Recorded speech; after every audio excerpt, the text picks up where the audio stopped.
Check us out on all socials. Twerker. Yeah, bro. Yeah, me. Whoa. If it's twerk, yeah. Oh God. Show us some moves, bro. Twerk. Yeah. Well, you think like The moves. I can't. I'm 34 and I can't move anymore. Goddamn. Yeah, no, I think Santi's got moves though. Yeah, different moves, but he does.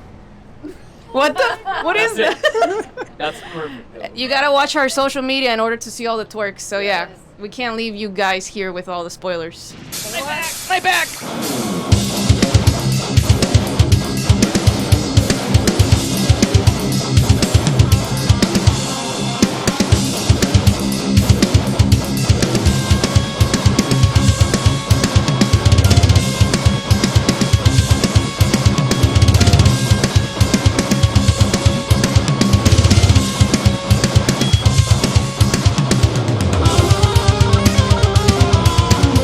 We're here in Montreal for your first Canadian show ever. And right after releasing Divergent Paradox, looking back at where Fractal Sun started back in Costa Rica, did you ever imagine you'd be standing in Canada today? No. No. Definitely not. No. It is wild. It is amazing. We didn't thought even last year when we were already planning to release the album, we didn't have any of these plans that we currently have. It's definitely a dream. It was amazing. Thank you so much, ProgStorm, for this opportunity. Yeah, it feels surreal. I actually was very nervous. I actually had a stomach ache this morning, and poutine did not help. Like, what would the 2016 version of you guys would say if they could see you right now? Oh, I wasn't there, so I'll pass this to Hellen. I think we would be so proud. Like, we wouldn't have ever imagined these things. And we always look back at those, like, three, because it was the three of us who started. We were just talking about this and dreaming, and we never thought about these things happening, so they would be very happy. Hey, Johnny, Helen, Nisa, you guys made it. This stage tonight is all thanks to you guys. Those nights of effort was really worth it. Thank you so much for those months, years of effort. This is thanks to you guys. I wasn't there, and I'm crying. Yeah, your questions are making us cry, and it's just the second one. Come on. So sorry about that. So, before we get into the new album, I want to ask about Orianna. So, you've been following this character since Turmoil, if I believe correctly. And at this point, do you see her as a villain, a victim, an anti-hero, or something much complicated? That's a good one. That's a really good one. She sucks. Very honestly, I mean, she was initially a victim, right? Because a lot of things happened to her, but once you grow up, you have to own up to those things that you do, right? You have to be responsible for the things that you do, and she was actually a bad person, so she is a villain. And we split the paths in this second album, kind of to give her a path of redemption. However, the things that she did totally make her a villain. So, do you want us to forgive her or not? We don't know. We might explore that in the next album. So, talking about the new album, Divergent Paradox takes Orianna's story and essentially split it into two possible paths, right? Was that concept always part of the plan, or like did the story naturally evolve into the idea of that version timelines? So initially the story wasn't really going to be in that way, but the longer that we have been working, the more mature we became. So this was the best possible way, because the last song from the last album, My Demise, it's actually a chaos between the emotions, negative and positive. So this was definitely the best outcome, to split the album in two paths. Yeah, it ended with a war, like an internal war between, should I do the right thing or should I continue my path and be the bad guy? And so instead of having her make a decision, we just split the two paths, as if she made both decisions. So if one decision can create two completely different versions of Orianna, which one is the real Orianna? Ooh. That's the philosophical concept of duality. The duality of men. Which one is the like we don't know, right? It's both. So we gotta figure that out. Yeah, I think this is very interesting because anyone could become anything if they are in a specific situation, right? Like you don't know if you're going to end up being a bad person, but you may be in a situation that pushes you to be that person. So it could be anything, and that is what we're trying to explore there. Like what something could push you to become that, and you don't even know that. So let's talk a little bit about Trail of Hope and Trail of Pain. So both concepts are like fascinating because they begin from essentially the same lyrical foundation, but takes the story in different directions. Why was repeating that material important to the story? Yeah, we wanted to have the same starting point, like to really make that very clear, right? We're starting from the same path, the same place, and one single thing could change everything. And so that is why we wanted to do the same lyrics, however, use the music as a way to communicate how this was going to go in a separate direction, in a completely opposite direction. And it was also a way to show a mirror, like these things are happening and they look very similar, but they are totally opposite. But the more the story continues, it starts to look much more different. And that is why the two final songs of the album are very, very different, even though the initial two songs started very similar. So, yeah, basically we like to make things hard on us. We like overcomplicated. Yep. Yeah. And also it's gonna take me back on the duality that you guys mentioned before. Do you genuinely believe that one decision can change who you become Yes. as a person? Yeah. Because it's kind of like the butterfly. Is it the butterfly effect? Yeah. Where like if I didn't eat my sandwich today, maybe I'd be somewhere else in the city. I don't know. Like I wouldn't be here. That's so like you know what I mean. Like if you didn't, I don't know, go to school in so and so's whatever school, then you probably would have ended up being a doctor somewhere else. I don't know. Just random thoughts like that I think about. Like, have you ever had any decision in your own lives that made you realize if I had chosen differently, everything could have changed? And don't say the sandwich. The very important decision of eating a sandwich. Yep.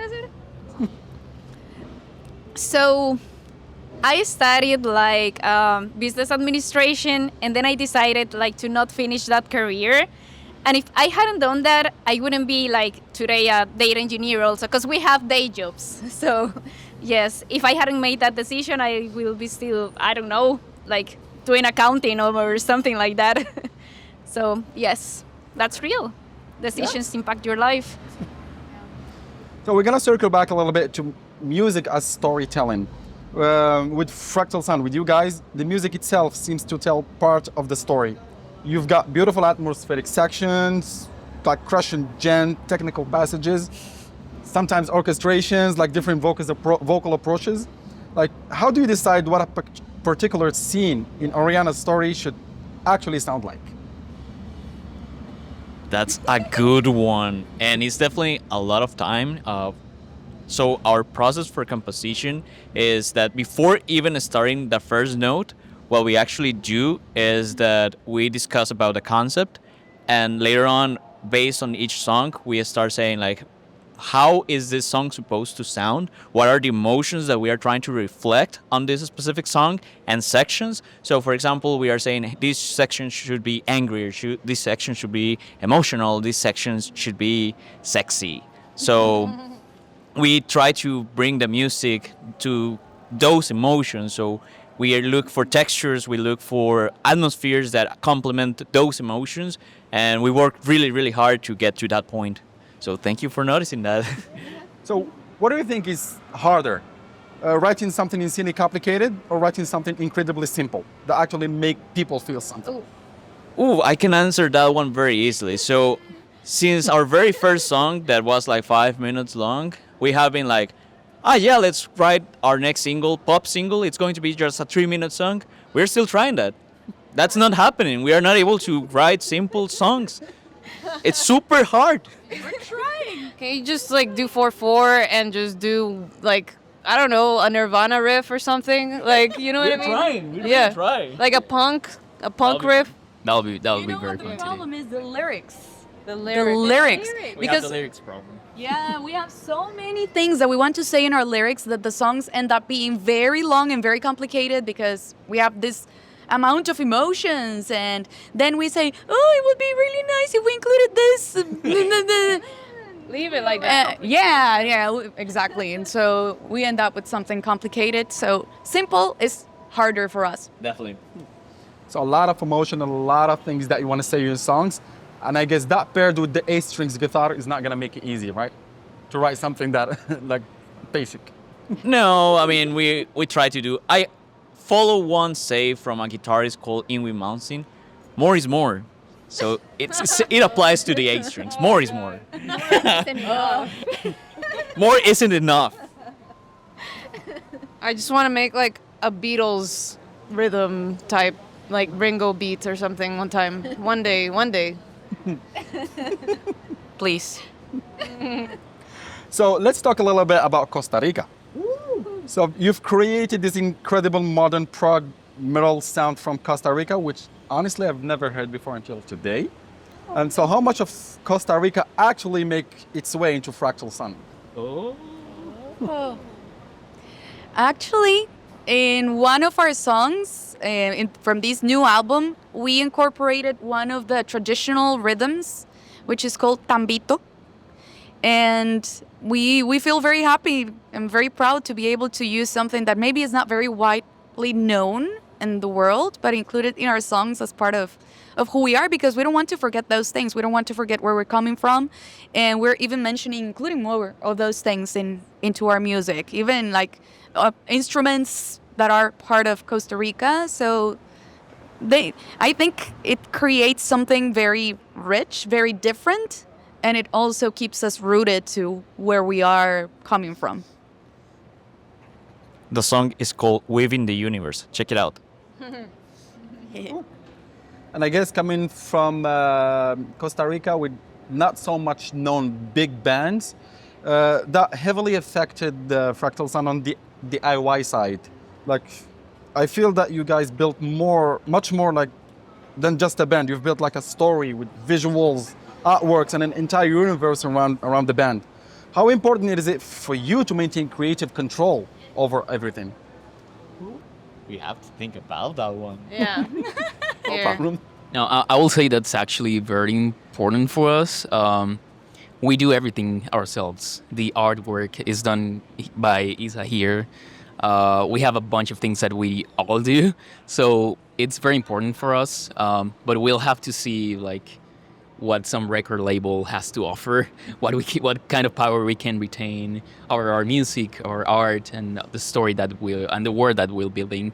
But so far, I would say that's kind of the best part. It's just like composition, writing, all of that's it's very cool for us to do. So we appreciate that.